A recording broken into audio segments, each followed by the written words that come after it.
హైదరాబాద్ లో largest CREDAI non stop property show ఈ నెల 2, 3, 4 తేదీల్లో హైటెక్ సిటీ హైటెక్స్ లో.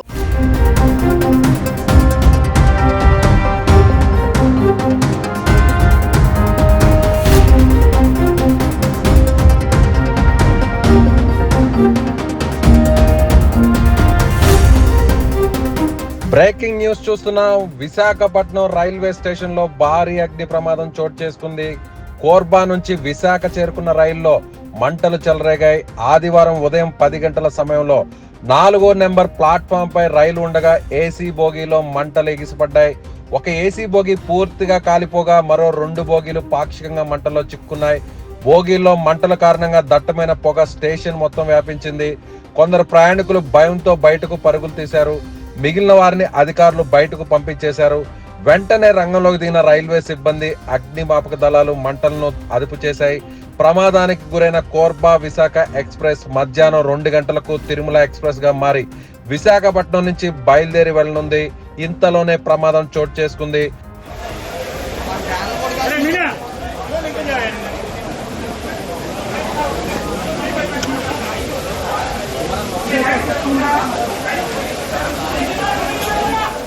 అయితే ప్రయాణికులు ఎవరూ లేని సమయంలో స్టేషన్ లో ప్రమాదం సంభవించడంతో అంతా ఊపిరి పీల్చుకున్నారు.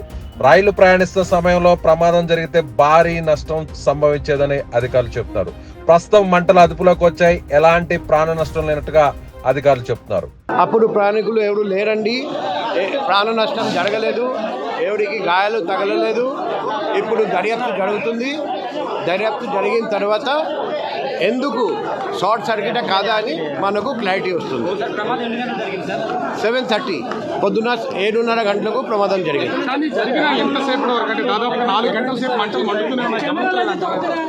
ఎందుకంటే ట్రైన్లో ఇన్ఫ్లమబుల్ మెటీరియల్స్ చాలా ఉంటాయి.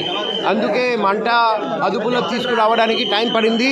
కానీ ఫైర్ సర్వీసెస్ డిపార్ట్మెంట్ చాలా చాకచక్యంగా, చాలా మంచిగా వెంటనే స్పందించి అదుపులోకి తెచ్చారండి.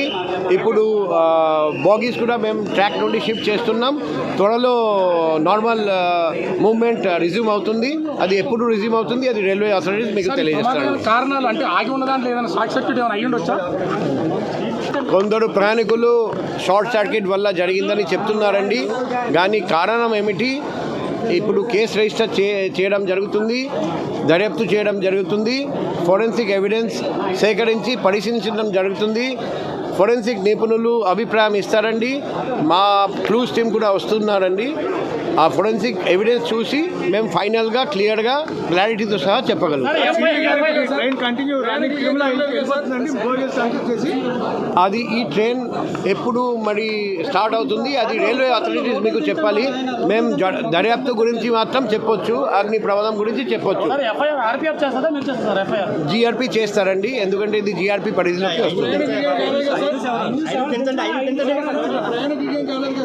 ఎవరికి ఎటువంటి ప్రాణ నష్టం జరగలేదు, ఎవరికి గాయాలు తగలలేదు, ప్రయాణికులు లేరండి. అప్పుడు ఖాళీగా ఉండేవి బోగీస్. అది నష్టం ఎంత జరిగింది అది రైల్వే అథారిటీస్ వాళ్ళు అంచనా వేసి మీకు తెలియజేస్తారు.